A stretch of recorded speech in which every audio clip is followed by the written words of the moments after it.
And welcome back to Comic Frontline, everybody. We've almost got a full cast, but we're happy to see you. Another brand new episode of Comic Book Weekly. I am, of course, at Brent Fowler. And to my, I don't know which side it is, Cat's beside me. Comic Hey, Uno. Guys, what's up? Below me is Mike, Dude of Rock 18. What's up, guys? And then we got Mike Spider Slayer to my diagonal down there somewhere. What's up, everybody? So yeah, we're happy to be almost full cast back, and let's get into it. So Kat, take it away. Yeah, for some reason, oh, there we go. It's like the viewers are not updating. Either zero people are watching, or now we have 13. So that is good. Yes. But yeah, we're gonna get into some news here. So we're gonna do some media news first, and I'm sure next week we're gonna have a lot of news to talk about because of DC fandom. So get ready for that. Oh, we have some new people. I'm new to the channel. Welcome to, Sweet. Let's see which one you're from. I think this is Comic Book Corner you're on. So welcome to Mike's channel. We are also recording on Comic Frontline. So search Comic Frontline if you want to be in both chats. Because I feel like people get confused with the chats. There are two chats going on at the same time. So we got that going on. Now, I guess we should maybe like put a link on both YouTube's in the chat. That way you guys know. That actually would be pretty smart. I'll do that as we do the news. Cool. All right, but let's get into some news first, and that is the media news that Brant wants to discuss, which is Jensen Ackles, Ackles, whatever is Ackles. I spelled it ankles on the Jensen Ackles. You know that guy. You know that guy. He broke his ankles. He broke all his ankles. He is joining The Boys season 3. So you're a Supernatural fan. You want to discuss it. Supernatural is like one of my all-time favorite shows. I'm actually binging the last season right now and prep for the final 7 seasons coming in October. So I'm excited about this. I've been a fan of Ackles for a long time. He was on Dark Angel. He was on a couple of episodes of Smallville, and then of course Supernatural for all these years. So I'm just happy that he found another genre TV show that I actually watch, so I can keep enjoying his talent and entertainment. And then also the other news piece we had for media is that Joker and Poison Ivy join Fortnite. Yeah. So many superheroes joining Fortnite. It's funny because it's like Fortnite stopped like adding their own skins, and now they're just using properties now. Yeah. Yeah, like they've been using the skins of Deadpool, then we got Captain America, now Joker and Poison Ivy. That's really something else. I mean, I thought maybe they'd add Harley Quinn to the mix because, with Joker, Harley Quinn, the duo and all that, But Fortnite's been a really huge knockout of the park, especially for people who are playing it. It's like a huge, phenomenal game. People are not playing it. Not a knockout of the park, but for people playing it, definitely. For people playing it, I played it a couple of times. I haven't played it for a long time, but I did. The only one of these that I actually got to play was Thanos, and that was pretty cool. I got to interact with Thanos a few times, so that was kind of cool. So I think it's neat that they do it, and Joker is a perfect fit for that environment. So yeah, that's kind of cool. My son still plays it obviously all the time. And one of the most recent ones they had on there was Aquaman and Black Manta. Yeah. Which one was the earliest one? Black Manta. Aquaman and Black Manta. Yeah. Yeah. And Black Manta actually looked really cool. And my son even thinks, and still, he's still getting introduced to comics, obviously. And he's like, I don't like Aquaman. He's like, Black Manta is so much cooler. I don't like Aquaman either, so there you go. I'm sorry. Yeah. I'm not a fan of Aquaman either. It's interesting too, because like I've written a lot of I think I've written more articles on Aquaman than I've read Aquaman comics. So somehow that's happened. Jeff Johns made me a fan of Aquaman. But nobody can write him like Jeff Johns, so it's Yeah, after that, you have Jeff Johns on the character. The Lost Comic Kid got banned from Fortnite. That's great. Oh, wow. What Don't you just he must have done some bad stuff there. Yeah, man. lot of people aren't fans of Aquaman. Those people are wrong. Maybe, you know what? Maybe I am. I will admit I probably am wrong. But I mean, it's only our opinion. I mean, it's, everyone has a right. You know what, though? I want to know why doesn't anybody like Aquaman? It's because of Super Friends, man. Super Friends. No, it's not. I think it's a heavy myth. I think it's just like there's so much mythology that goes to Aquaman, and it's not as accessible as Batman, Superman, and Wonder Woman. That's what I think. No, I mean, he's a guy that, if he's known to interpret like talking to fish, and then making him not as important or something, like I don't know. I mean, they made it. Grant's right though. Like if you ever watch the Super Friends, they made him like really cheesy. Like he's like riding dolphins and the way he swims, and he's just like, "Hey guys, I'm Aquaman." Yeah, it was lame. Yeah. But I mean, like I said, Jeff Johns' series made him really cool, and I know other writers have made him cool before that too. But with the mythology thing, you could say the same thing about Thor. And I know you're not a Thor fan either. I'm not a Thor fan either. So there we go. Nah, I like Thor. Thor's cool. He's got too much going on. He's got that thunder. He's got more than just that thunder. It'd be so easy if it was just about the thunder. Brand, stop. You're hurting yourself. Stop. We've gone through 2 news pieces, so we're going to get to the next one. Okay, let's move on. Which is, let's get to it. All right, speaking of Marvel, I feel like we haven't talked about Marvel in a while, so it's nice to have some Marvel topics to discuss. And we have some DC topics to discuss too, but Marvel, Aquaman. Yeah, he's Marvel now. Aquaman. Yeah, of course. Avengers, he's joining. DC kicked him out. He was too late. That's the big news, is that Aquaman is part of Marvel.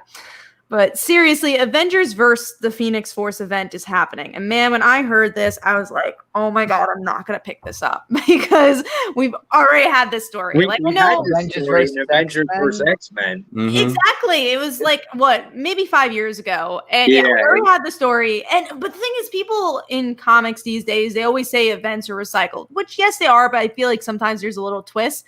This is the exact same event. And I'm like, no, thank you. Like, I remember that story. It actually was good. Like, I remember hating the art, but I remember I liked the X-Men stuff. Like, I liked the X-Men stuff. Yeah, I thought it was good. So when you shared that article with us, and I sat there and I was just like, wait a second, we already had this. Like, am I reading something? Am I missing something? Yeah, it's just now all the Phoenix Force people can be resurrected if they die.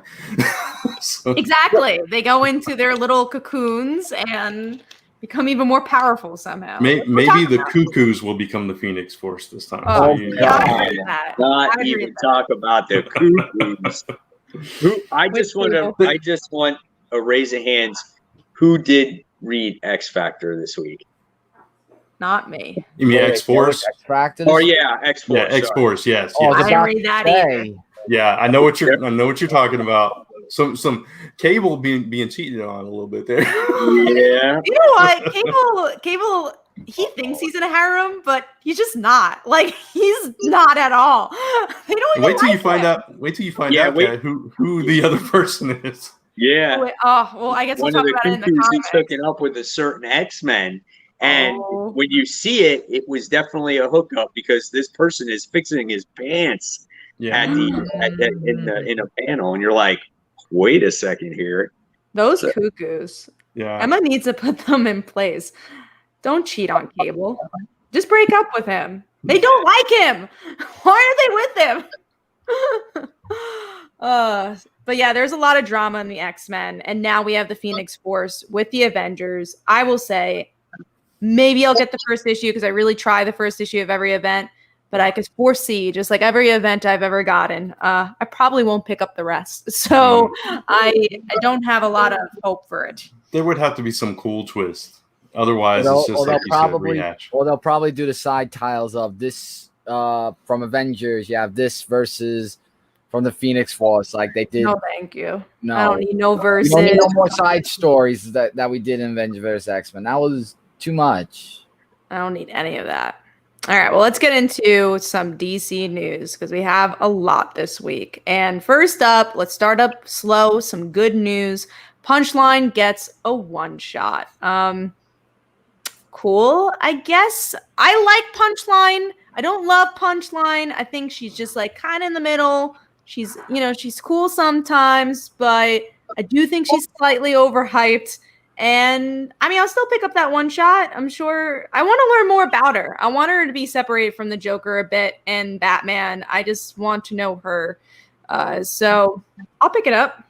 That's what this is supposed to dive into a little bit more. Is the history of the character, a little bit more of her origin. So I think that's what will make it interesting. Yeah, we'll see. I think that actually we were the only ones who marked it down. So we will get into some more DC drama, and that is the video that me and Mike and Chris already did.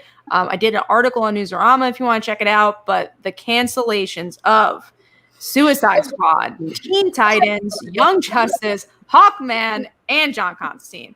So this also kind of gathers into another article that was posted maybe a day later where the Hollywood Reporter interviewed Jim Lee about the status of DC Comics.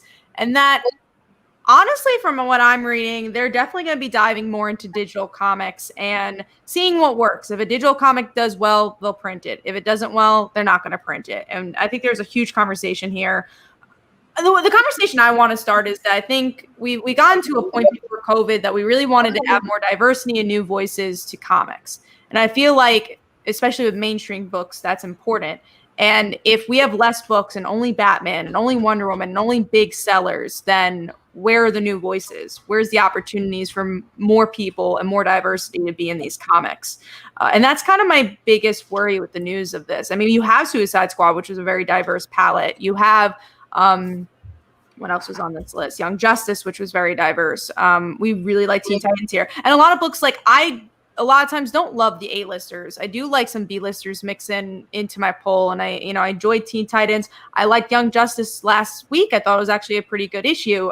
It was my under the radar. So yeah, I'm actually just more worried about what does this mean for the movement of getting newer voices into comics. Yeah, I mean, on the flip side, if it's digital content, it's less of a chance they're taking. So we might actually see more voices. But will people pick up those digital books? Like, that's a good point. Like the name, although Tom Taylor made his name with Injustice, but was it the physical books he made his name for after the fact, or was it the digital books? Right. Probably more the physical books after the fact. I would say. I think one of the things that you got to do is how do you market those digital books to make sure that people know that they exist, right?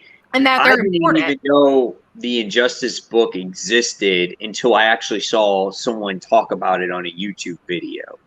So, like, if it wasn't for the other comic book community out there, I would have known that this existed. So I think DC, if they do plan to trim the line, and produce only the top sellers, well, they need to advertise that a lot better. And you need to make it a way to where people are going to want to read these stories on their tablet or on their computer or whatnot. And I get that in the future, this is where we will head, because my kids, even though they know comic books, everything they do is digitally, and their kids, all they're going to know, period, is digital stuff. You know what I'm saying? So eventually, I think we're going to head there. Just how do you market that? Yeah, my question is, DC claims that the move to the new distributors has been really positive, and they've had really good numbers and everything. But if that's the case, why are they canceling titles left and right and going digital? It makes me wonder about that. But yeah, I think there's a large part of the comic community that's not digital fans. So it's I don't know. It worries me a little bit, because most of these titles were titles that I read and enjoy, and it's cut, like Serenity said in the comments, it cuts my reading list for DC way down. So. Oh, yeah. Reading with that, I'm reading Batman and Wonder Woman. And I think that's it, which is kind of crazy. And then also you think of titles, first of all, going into back to the diversity aspect, think of how many female titles have been canceled as well. Like Nightwing's still staying around, Jason Todd's still staying around, but Batgirl can't get her own book? How's Supergirl? that? Supergirl doesn't have her own book. Batwoman, who has a TV show, doesn't have her own book. Yeah. It just kind of blows my mind. And again, it goes back to the diversity thing. Like you're willing to put your money into a Batman or a Punchline or all these things, but you're not going to put your money to a Supergirl or a Batgirl, and you're just going to make it maybe digital. Even if we get digital, we don't even know if we're going to get digital titles of that. Right. And there's far less diversity, I feel, because of that. Maybe when it comes down to it, it's like DC's not, maybe if they go digital, they look at it as they're saving money. You know what I'm saying? Where they obviously they don't have to print these copies and whatnot. And I don't know. I'm just disappointed because, when I heard that you were making this article, Kat, and I wanted to voice my opinion on the whole thing, I was just beside myself. And especially because of Suicide Squad. I was pushing Suicide Squad to all the people that watch my channel and saying how good it was, and I was pushing it towards you. And then there's this tweet from Tom Taylor saying, oh, there was a definitive ending to this and blah, blah, blah. And I call bullshit on that, because you don't introduce all these stories, all these characters, and going to kill off a major character just so you can end it like 1 or 2 issues later.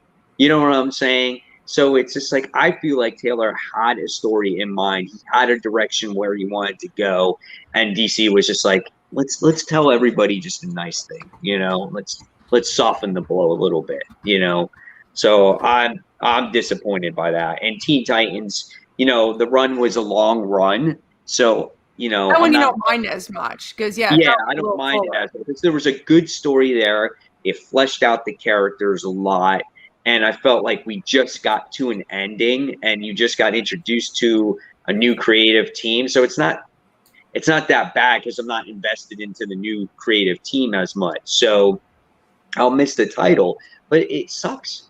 You need, like you said, you need some diversity. You need more than just Batman to read. I get that Batman is your cash cow, and he's always going to sell books, but you need to explore, and you need people to get excited to buy these comics again. But if you don't make anything, no one's ever going to buy anything. Yeah.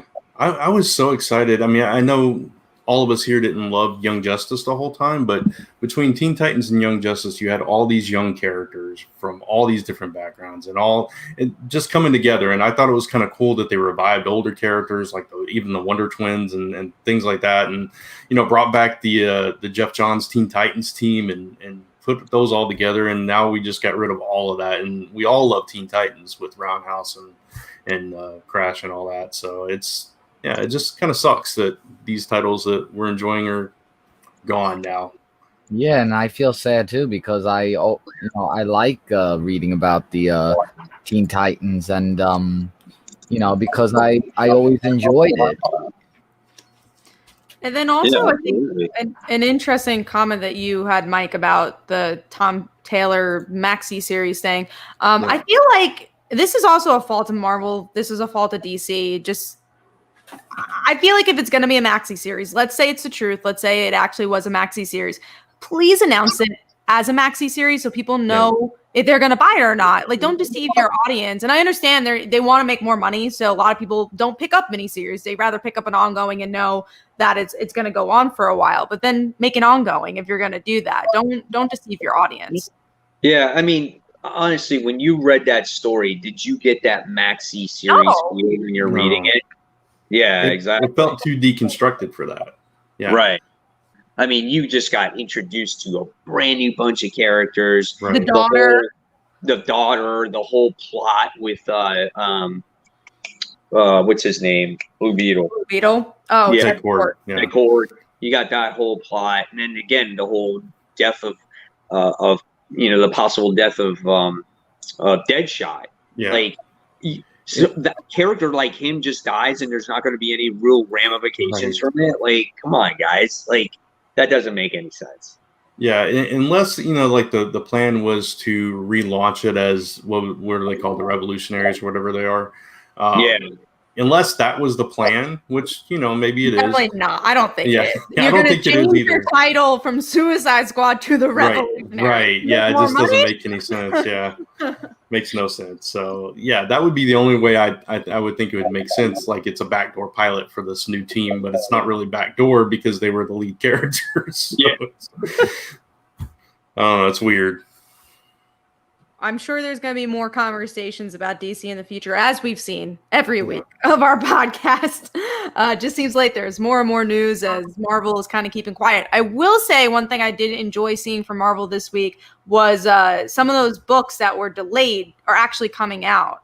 So we have Power Pack is coming out. And honestly, like when you see the comparison, Power Pack would be a series that in the same situation at DC, Marvel would have canceled before it even was released. And I'm really happy they're still giving Power Pack the chance, right? And they're still, it got majorly delayed, but it's still coming out. And I'm just curious if Marvel's like paying attention to what DC's doing, and they're probably like, oh, okay, let's not be like DC, and let's make sure the books that we said were going to be printed. Let's make sure now they come out in print and make our people happy. I'm kind of curious if they just, kind of flipped the coin on that one and said, okay, let's reverse that. Yeah. Ron P said DC keeps us talking this year. That is one thing they're definitely doing. They're definitely staying on everyone's radar. Yeah. They are. Whether it's for the good, that's still yet to be determined. The only good has been, honestly, was that Punchline one shot from this week. But again, I don't want to say like, oh man, go Marvel, because I don't think they're doing the right thing by being completely quiet either. Like, I think they're both doing the wrong thing. DC is saying something, so it's easier to talk about. Yeah, Marvel's absolutely. kind of hiding in a corner right now. Yeah, it's difficult. I mean, Marvel's not perfect. DC, we just don't know what's going on. It's just, I think we're all a little scared. As DC could start a trend, and I don't want it to be trending towards the way that we might be thinking of. And it's just scary to think of just a digital comic world. Yeah, and on the other side of it, DC historically cancels a bunch of titles and relaunches a bunch of titles. So that could be all this is. It might be a bunch of buzz about nothing. From that Jim Lee interview, like at first I thought like, oh yeah, that's what they're gonna do, and then that happened. I'm like, oh, they're not doing that. Yeah. I'm trying to look at the positives. We'll see. I understand. Definitely. I hope this is a positive in the long run, and they try to figure out what they want to do. And give us Batgirl again. I did see a comment where like, oh well, Batgirl is gonna relaunch. I'm like, yeah, probably in the future, but there hasn't been an announcement to it. And we said the same thing about Supergirl, and we said the same thing about Batwoman. We said the same thing about Green Arrow, and those books have been gone for years. Well, Supergirl's been gone for a year. Batwoman's been gone 4 years, and Green Arrow's been gone the longest, and it has been multiple years that book has been gone. So Deathstroke's been gone for almost a year now too. Wow. Deathstroke a little less than a year, I think, because they had that, Deathstroke is another character. There's a lot. All right, moving on to some better news, which is the new writer of Red Hood has been announced. I have to scroll. I think it's a TV writer who's writing it now. And let's see. Red Hood's writer is, I can't for some reason search and get it because there's ads on here. All right. Sean Marchinbrough is going to be the writer. But then that kind of goes back to me. How the hell did Jason Todd survive the culling with like, they're getting a new creative team and he has still a book? Because Jason Todd is like, he's Jason Todd, man. He's been around for eons. So they're going to keep him around. And so what they do is they're like, okay, we got a new writer. So it's a fresh, Oh, the writer, excuse me. The writer wasn't a TV writer. He's the artist of Thief of Thieves. So he's actually an artist. Oh, okay. I think because they get a new voice on the character, it's going to get people interested in the book again. And I think it's about time too, man. It's like we need a new voice on that book. And I'm curious. I mean, I'll take anything right now from DC that is in a positive direction. So I rather see that book go on with a new creative team and hopefully it succeeds than it just also being canceled, you know? So I'm hoping it's going to be good. I'm going to be picking it up again because I love the character. So we'll see what happens. Yes, for me too. Like I've been enjoying the issue. Like it had its ups and downs, but I would really be invested to see a new story of where this is going to take off for Red Hood as well as the team. Like hopefully they don't do that whole separation thing again, because that was kind of a little. I mean, I know that's just Red Hood that they want to focus on, but I think it's better when the team is together because it builds more of an interesting story. Well, I think with the new writer, I think it is going to be about just Jason Todd, because that's why it's titled that, right? That's titled the new, so that it's going to focus on him and get away. I like the art. Yeah, it's going to get away from the outlaws, and the outlaws, because they've been doing that forever now. Right, but I'm sure the story will be good though, even with just Jason Todd. This new direction is going to make me try it again too, and I think it's kind of cool that he's going back to Gotham, and we'll see how that goes down. But yeah. So. I also forgot to talk about this before. Kelly Sue DeConnick is leaving Aquaman, so we don't know where the series is going after, just because it seemed like a finale. They didn't announce that it's a final issue, so I'm guessing there's going to be a new creative team. But it kind of goes back to that diversity aspect. What woman is writing for DC right now? You had G. Willow Wilson, you had Kelly Sue, and now who's writing for DC? I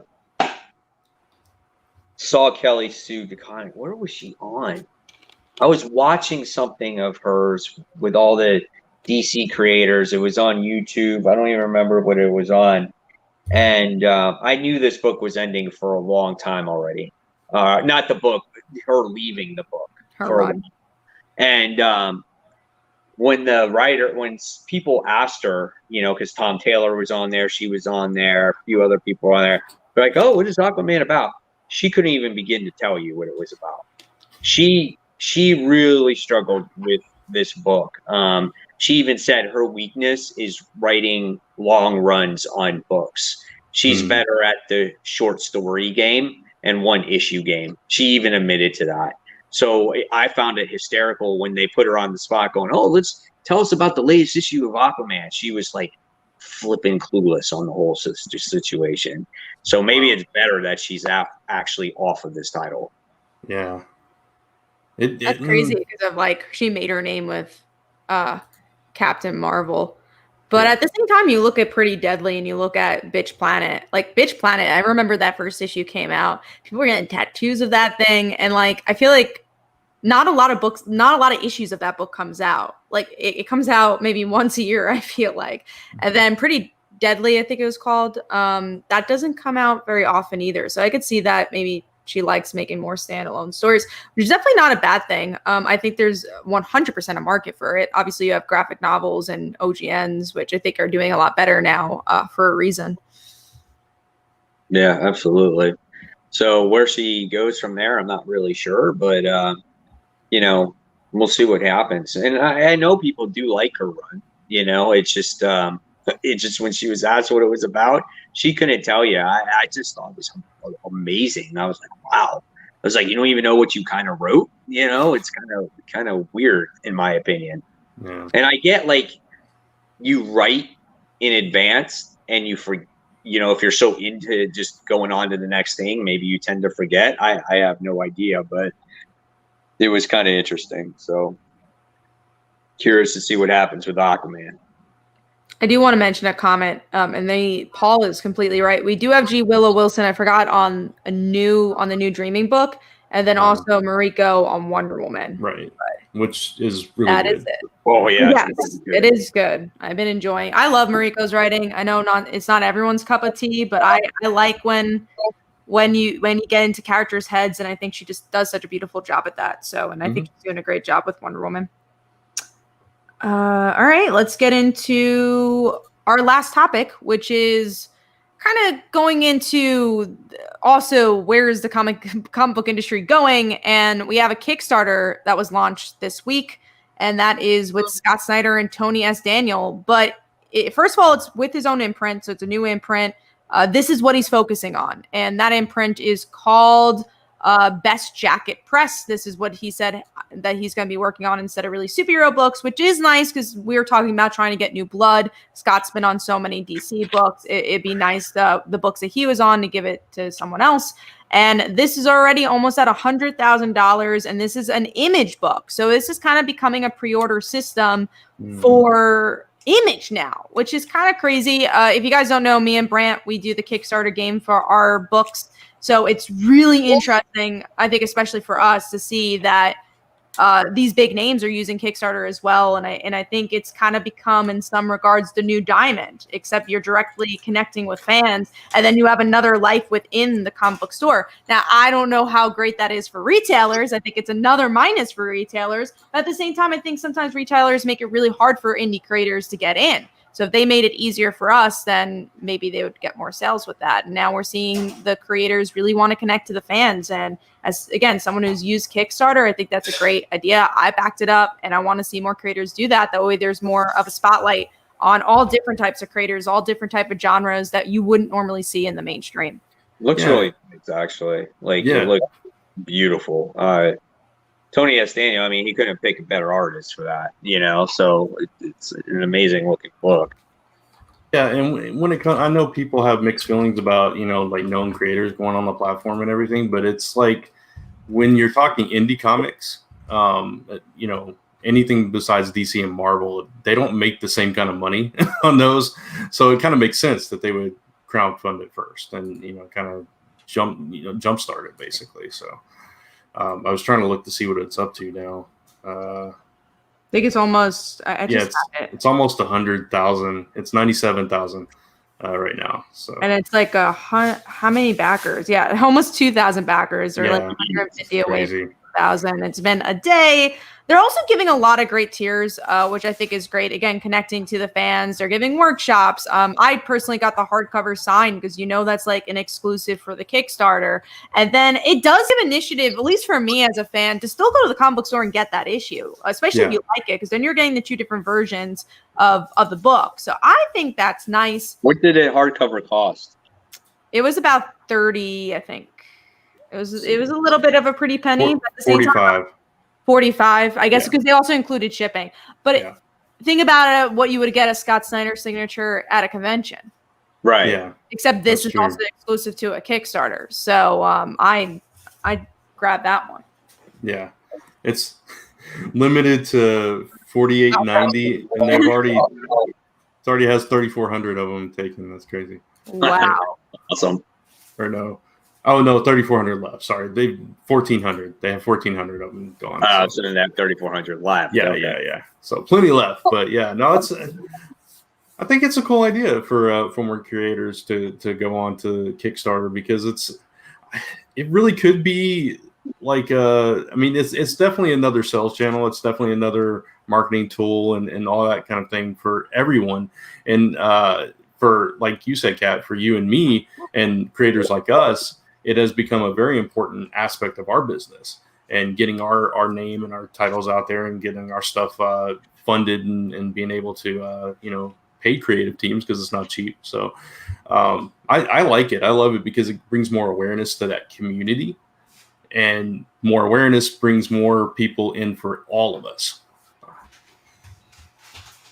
I think Tevye, especially here, is getting a little confused at what we're saying with pre-order systems and stuff. I guess to explain for people who are not into like the orders of things, comics are already kind of built on a pre-order system. So Diamond the way retailers talk to Diamond is not the day of comics. They're like, well, I want this many because I know that this many people are going to get it. I mean, that's why it's so important to have a pull list. That way you can kind of get an idea who's going to buy the book. But it works in advance. So there's a pre-order, a cutoff that the store has to buy a certain amount of comics to put in their store. So you don't really know how many you need, which is why sometimes you run short. So Kickstarter is a way to kind of get the exact number. It's just a different system, and it's not connected to the retailers. Yes, we understand, but that's the retailer needs to step up their game. Then they need to connect to these integrators better. Because again, we've discussed this. They've only connected to Diamond, and now we are seeing branches of different distributors. But how do they tap into the Kickstarter realm? That's something they need to figure out. Yeah. So, that's actually all the news here. You said it sounds like a broken system. It's not a broken system. That's the way retail works in general. I mean, you always order things in advance. You kind of, especially with comics, you have to, like Kat said, you have to guess based on your past, sales, how many copies of a book that you'll need. Yeah. You need to know how many copies because you want to overorder. Because then if you overorder and no one buys it, you're going to be wasting. You're going to lose money, and no one's going to buy it. So that's why you do that. That's why when you see variant copies come into a store and there's not enough for everybody, it's because there was a cutoff date and they didn't know that this variant cover was going to be popular until like 2 days before the comic comes out. Or even worse with the variant covers is that, especially with Marvel, is that they have to buy a certain amount of comics that might not even be that comic. I remember back in the day, they had, not even back in the day, just a couple of years ago, they were saying, oh, if you want to get the variant of, let's say, Empire issue 3, you need to buy 10 Howard the Ducks and buy like really low books just to get that variant cover and get one variant cover. So it's like, it's also kind of like this other game going on with variant covers. Yeah. So it's very interesting, and I'm just looking forward to seeing where the industry goes, and I hope it means that we're gonna just get different comics. It's what I mean, especially with Kickstarter, we see so many awesome books that you would never see on comic stands, and they're getting some great backers, or they're not getting the notice. But I think it's really cool that we're gonna get different stories, and I think in that regard, that's the positive we can see of all of this, even with the DC stuff. Mm-hmm. So we're gonna get into Under the Radar now. So this is we talk about the comics for the week. Yes, Under the Radar time. And my Under the Radar book that I want to choose to talk about this week is Star Wars Darth Vader issue number 4. This was a really exciting book, and I was like really hyped in reading this because I've been enjoying it. So of course, when we saw in the last issue the 3 people who betrayed Darth Vader, we see Darth Vader go against this huge monster like underwater, and of course Darth Vader destroys. I mean, who didn't see that coming? And then he met up with some captain, Rick Ali, and his crews, and they sentence him to death because they accuse him for the murder of Padme and Anakin Skywalker, because they don't know that Darth Vader is, Anakin under the mask and all that. But of course, Vader quickly, he kills them all, and after traveled to the tomb of Padme, because that's what he was looking for. So as he got there, we see the Queen's bodyguards, and I can't remember who else was there, that show up, and that beats him to it because they thought that he wanted to do something to it. But from what I hear is that he is not done yet, and that's where it's left to be continued, like just right there. So I felt this was a quick read, but a really good issue for Darth Vader. Yeah, I thought it was oh, I'm sorry. Go ahead. No, go ahead. No, I was done. What do you want to say? I was going to say I thought it was a good issue too. I love that they're bringing all the I forget what you call them, but all her guards back into. They're called handmaidens. Handmaidens, yeah. I thought that was it, but I wasn't sure. But yeah, no, I love seeing all of them and the way that they flash back to each one of them to remind you exactly which each one of them was and everything. I thought that was kind of cool. And so it's kind of it's still Vader on this quest to find out what exactly happened to Padme, because he knows that she lived after that incident. So right, because they keep showing that flashback over and over again. Yeah, and plus she had the kids, so she had to have lived past that to give birth and all that. So yeah, I like the issue too. It wasn't nearly my favorite issue, but it wasn't nearly my favorite comic book this week either, because there were a lot of great reads this week. But it was still, nevertheless, it was a great book. Looking forward to future issues of it. I feel Darth Vader is going to really dive deeper going forward after this initial story arc. So stay tuned for all that. But yeah, it was definitely a good issue there. All right, so let's go to Mike. What is your under the radar book for this week? This book caught me by surprise. Big Girls issue 1 from Image Comics. I don't know if any of you guys read it, but I did. Did you? Okay. Yeah. I did not know what to expect when I saw this cover. I just saw a girl with a gun, and I'm like, okay, big deal. And I bought it on impulse and at the store, and I read it, and I'm like, oh my gosh, this is a really interesting concept about these people. Certain people get infected where they become huge and like tall, like 50-foot women, type of thing. And the women become gigantic, and the men become these disgusting, like crazy beasts that just eat and destroy everything. And we've come to a civilization where they've created this safe zone, and they try the big girls defeat the men. It was so weird, And then we find out that there's this bad woman in the organization that's kind of breeding these creatures with pregnated women and everything. It was insane, man. I totally did not expect this book to be what it was, but it was like, wow, I definitely want to read more. I really, really enjoyed this book. What got me was the little 4-year-old. The one that got killed. The one that got killed. Yeah, it's like, it was like, oh my God, what just happened? Yeah, because I get he was a creature, like a beast at that point. He was turning, but he was still a little boy, and the dude just blew a hole into his head.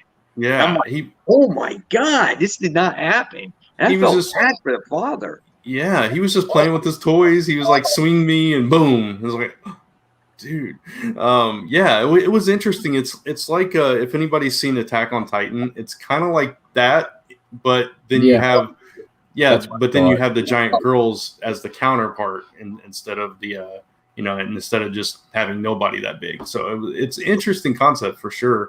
But I like the fact that the main one, which her name is Ember, of course I like her.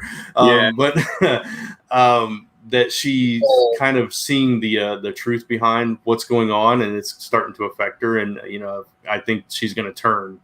It was a good first issue. Turn into a big girl. Well, she already is. She is. It is, and it's kind of this weird representation. It's kind of this weird representation to where like women stand tall, and they're the dominant species, which is kind of interesting. I thought it was really good. I did. Yeah, but at the same time, they're kind of manipulated. So it's like now there's going to be this revolution. Yep. Interesting. I'm excited to read it at some point. It was once again had it open, didn't get a chance. I did skim through the art. The art was interesting. I don't know if it was completely my style. Right. That was my. Yeah. Sorry. Go ahead, Kat. No, that's it. I was just saying it was choppy. Oh, choppy. Okay, I was agreeing with you. I was like, the art was the one thing that I was kind of iffy on going into it. So. All right, so people check out them big girls for that. All right, Brant, you're under the radar for this week. Mine is Alienated 5, issue 5. I think I'm the only one that's left reading that book. Left, yeah. Yeah. I'm really enjoying this book. I don't. There's only one more issue. It concludes the next issue, but it's been a really nice build up as to like one of the characters, the one that was doing those the videos, he's kind of gone down a dark path. So like if anybody's seen what is that movie called? I can't think of the name of the movie, but it's Dane DeHaan was in it. Michael B. Jordan was in it. Jeez, I can't think of the name. Was it? I don't even know what other movies besides Creed he's in. It was a superhero movie. Yeah. Yeah. It was like a weird cam superhero movie where they found a meteor and they got these powers. You know I know what you're talking about. Don't remember the name. Yeah. I know what you're talking about. Dane DeHaan's character kind of turned evil, but through the contact with this thing, and that's the way this main character Samuel is with this alien. He's kind of going down this dark path, and he's he's kind of taking it out on the alien, and he's kind of shutting the other guys out and all this stuff. And, he's obsessed with being this kind of YouTube celebrity, basically. That's what this whole issue is about. He finally gets his chance. He takes out the guy that he idolized because he finds out he's like this middle-aged man. He's not even a kid. And he takes him out and tries to take his place, but it goes backwards because he doesn't realize he doesn't have his mic on. So he's like goes through this whole thing and they lose a bunch of viewers and all this stuff. But at the meantime, like last issue, you had Samir who was going through some stuff. Like he confronted his dad who had abandoned him. And at the same time, he was cutting himself. And so you diving into these deep, emotional issues with all these characters. And I've just really enjoyed this series, and I'm looking forward to see how they conclude it next issue. We did have our commenters mention it was Chronicle. And yes, I think that's the one that Grant was talking about. And the one that I thought of when he was talking about it. All right. So we have Kat left. What is your Under the Radar book? Mine is Captain Marvel. I really like this arc. And as I told Mike last week, I'll continue to say, I only read the tie-ins of Empire. I've been enjoying the tie-ins more than the event, but that's okay. But yeah, no, I've been really enjoying Captain Marvel. And I think I really enjoyed the sister, just her doing her own thing and hanging out with the cat. But then I did like the ending of this issue where we get to see the Carol Corps and we have Rhodey helping out. We got Jessica helping out. Didn't really like the mystery. I didn't quite care about her detective skills, but I liked everything around it. But yeah, I like this arc so far. I like the fact that she knew she wasn't a detective and should have called in the Jessicas. I thought that was kind of cool. But this arc has been good. I agree with you, and I like the introduction of the sister. Her just kind of trying to figure out what to feed the cat and all that kind of stuff was fun. So hilarious. I just like her trying to find clothes because she was just like this huge thing, and it's just like, and then she winds up putting on a tank top, and then there was that panel as well where she comes back at the end of the issue. She's like, you ruined my tank top. Yeah. Are for it's I really like the character dynamic there. I think it's been really cool. It's only been 2 issues, but I'm like really excited to see more of that. It's also interesting because you have Carol that's like, more petite, but she's like the warrior, and then you have this big muscle bound Kree from a warrior race that's like, I just want to smell the flowers. It's nice contrast. Yeah, it was good. Sure. It was definitely good because, like you said, there's a serious war going on. There's some serious stuff happening, and this kind of broke that up, and it made it into more of light humor, and it kept the book very grounded, and that's what I liked about it. That's why I appreciated it. Like, I love those Earth scenes. Like, I didn't care about the investigation. I just cared about, what was going on Earth. With her sister and the cat. I thought it was awesome. I agree. Some good stuff. All right. That is all of our Under the Radar books. So now I'm going to turn it over to Mike, where he's going to talk about the big books that we're going to discuss and the top 5. All right. So, yes. And I think before we get into that, I think we'll talk about our topic before we kick off into the comics. So, our major topic, and we wanted to, even though we did talk about DC, we wanted to talk about something positive and give some Marvel a little bit of a spotlight this week. And this week's topic obviously was that took place in Venom issue 27. So if you guys have not read your issue or your issues just in general, and you don't want to get spoiled, well, we're just letting you know we do spoil these, some of the things that happen in these stories. So, and Venom here was another great issue. There we go. There's a spoiler.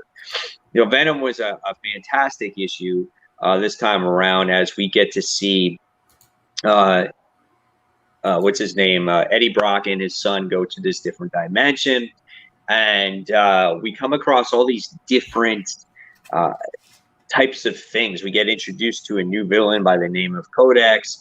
We get introduced to just this Elseworld area, and we got introduced to the Symbiote Avengers, which I thought was actually kind of cool because it was the Avenger team in this world, but they all had Venom symbols. Like Captain America had a Venom symbol on his shield, and you had She-Hulk there, and you had just all these crazy guys, and I thought it was awesome. But the big thing that gets you at the end of this issue, okay, was Venom's walking around with Dylan, which is his son, and all of a sudden you see Agent Venom there. And you're kind of like, oh shit. You're like, it's the Flash. I'm like, the Flash is back, right? And it's not the Flash, but it's his wife. Oh, that's interesting. So that's the reveal at the end. Is it Flash's wife or Eddie's wife? Eddie's wife. Okay. It's Eddie's wife. Okay. So you get that, right? You get that page at the end, and you're kind of like, oh, and you get the, kind of the revelation of the symbiote, and then you get his wife in there. And Dylan is kind of like, Dad, what's up? And he's just like, Annie. And it was like, so you see his wife. So now the question is yes, Flash is dead. Flash was Agent Venom in our regular universe. But in this universe, Agent Venom is his wife. However he actually leaves does he take her with him? And does she become the new Agent Venom in our regular Earth? And does she team up with him? And then it becomes a husband, a wife, and a son team-up book. That would be quite interesting, I think, right? That's really cool. Kind of like an Immortal Hulk feel where you're getting not just Hulk, but just the Hulk family. That's cool. I didn't expect that when you said the Agent Venom was back. I thought I didn't either. Yeah. I thought that Flash was back. That's cool. I like that. Don't make me read Venom. I'm sorry. I won't. I want to. I can't. It's funny that you guys don't read it, and I'm the only one that reads it. And I think I'm doing you a favor, Mike. That's the reason why I'm not reading it. Oh boy. And I think Michael would really like Venom too.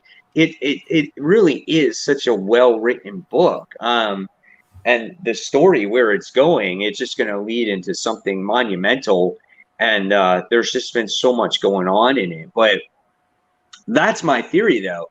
I think she could possibly go back to the main Earth and they could live a life. But then, and then how do you explain like the kid and everything else? There's just so much to learn here. So I thought it was an interesting concept. But nevertheless, even if Agent Venom is only back for just a little bit, I just think it's cool to see that character back, even though it's not Flash Thompson. I think seeing that symbiote is awesome. And it does make me miss Flash too. Flash was a great character, and I think when he was Agent Venom, I thought he did, he did well with that. And when he died, I was so emotional because he meant so much in the Marvel universe, and his death has stuck. So it's definitely sad to see. Rob P, I have loved Venom again since the movie came out. This is by far the best Venom I've ever read in my life. It really is. Venom has a purpose. He's not just the guy that likes to eat brains, And that's what I like about it. They give him layers now, give him character, and real good dimension there. So I'm excited to see what happens. Justin Bear says Venom Space Knight, and I did not like that series at all. It kind of introduced what they call them, the Clentar, but I just didn't like the supporting cast. I just didn't like Venom in space, and I didn't like that. I liked before Space Knight, when he was literally working for the government and he was controlled by medication and stuff like that. That was an interesting series. So that was my take on Venom. That's my theory. I thought you guys would like to hear that theory. So at the same time, we got to talk a little bit about that book and where it's at right now. So we won't have to discuss it later, but it was definitely a solid read for me. But just to let you know, it's not my #1 book of the week. So we'll see what is. So let's talk further now, shall we? Let's talk about big books. And if some people consider this a big book, go ahead. I do. Empire issue 5. I thought Empire is just getting better with each issue that goes along. Nick, real quick, says, this is my first Venom run, and I've been on it since issue 1. It's been a great read so far. Congratulations, Nick. I'm glad you like it. I agree with you. So, Empire issue 5. Brant, I know you read it, right? Yeah. Kat doesn't read it. She reads the tie-ins. Yeah. Only part I read was the wedding parts, guys. I did. Yeah, I was about to say you would have liked it for that. Yeah. I did read the wedding parts, but I haven't read the issue. Yeah. So, big thing that happens here is, yes, you get to see the marriage, right? Mm-hmm. The next thing is, that was the only good thing that happened in the book that was good. You got to witness the death of who, Brant? Oh, I'm trying to remember now. Come on. It's really shocking. Come on. Remind me. I'm blanking for some reason. Black Panther. Oh, yeah. Duh. He died? Wow. Yeah, he died. No, he got stabbed. Right. And but like through the chest. Yeah, and he died. Like, that should have been our title this week. Yeah. Black Panther dies. For Wakanda. But I think that sword can revive him anyway, so probably that could happen. That'd be a little bit. Come on, Marvel's a little smarter than that. They come on. Black Panther is a popular character. Yeah, but Captain Marvel died, and Wiccan. I mean, not Wiccan, but Oakling revived her. Yeah, oh, and a lot of people are dying. Currently, Black Panther is a leader of the Avengers, which I didn't know because I don't read Avengers. So they just killed the leader of the Avengers too. So yeah, but go ahead, Murray. No, go ahead.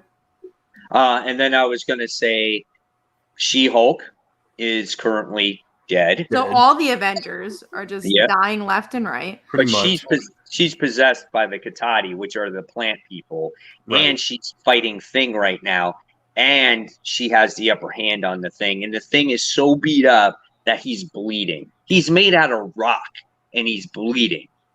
Like, she's taking chunks out of him. Yeah.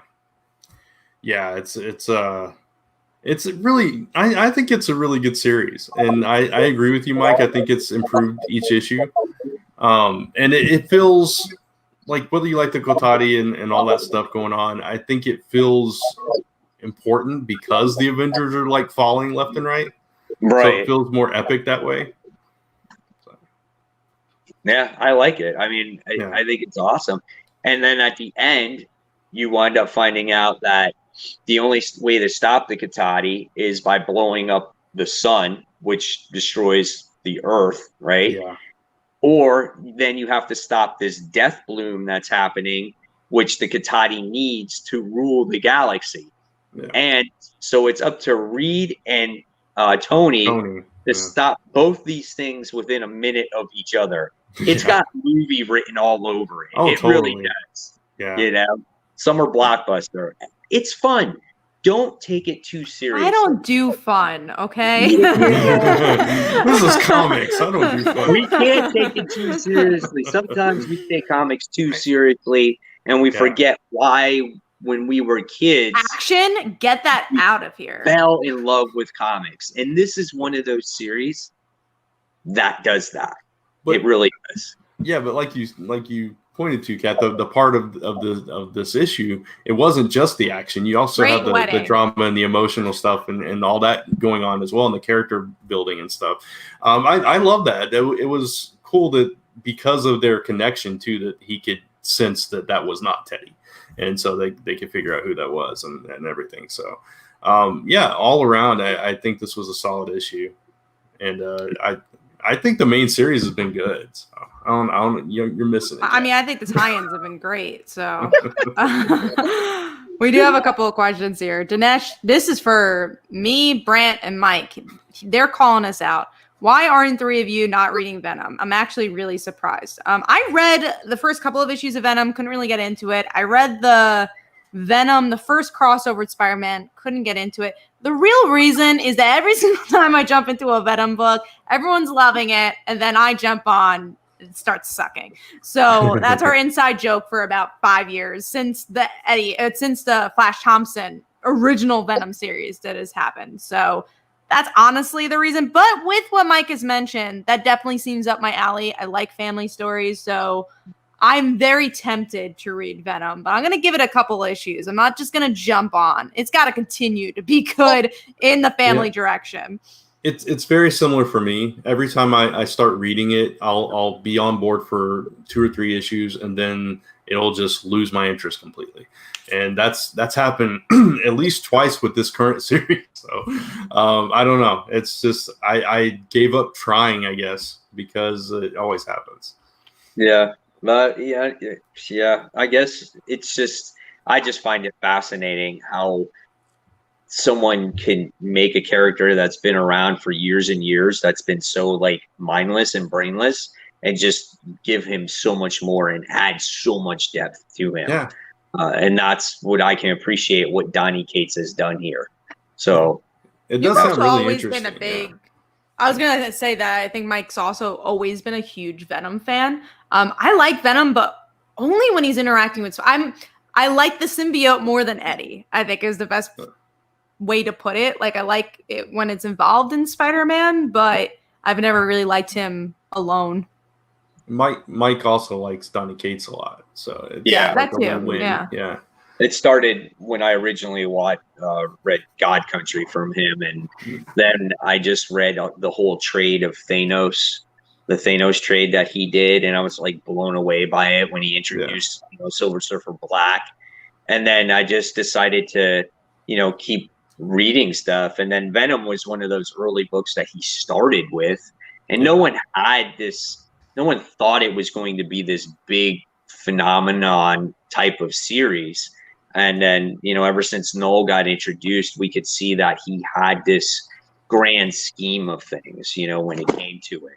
Now, when it came to like Guardians of the Galaxy, I wasn't overly impressed with that, but I don't think that he had a long-term goal for that. It was, so many issues that he wrote, but, and now he's doing it again with Thor.